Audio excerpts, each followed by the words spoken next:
Hello, Chad Schneider, Zak Dittman, Whitehall-Town and Lincoln Fire Department. Today we're going to talk about CO detector proper placement and installation. Place your detectors near bedrooms so alerts can wake you at night. Install at least one detector on every level of your home, including the basement. Avoid kitchens, bathrooms, or areas with high humidity. Steam and moisture can trigger a false alarm.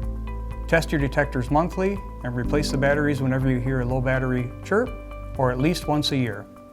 Make sure detectors are certified. Look for the UL or equivalent marks. Be cautious when buying online. Amazon and other sellers have several non-certified or counterfeit detectors that do not function correctly. Look for UL certified marks in the description when purchasing. Installation is simple. Mount the detector according to the manufacturer's instructions on the wall or ceiling as recommended.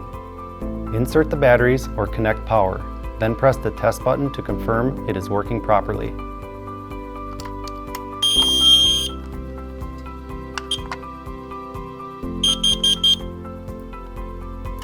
A working, certified CO detector can save your life. Thanks for watching.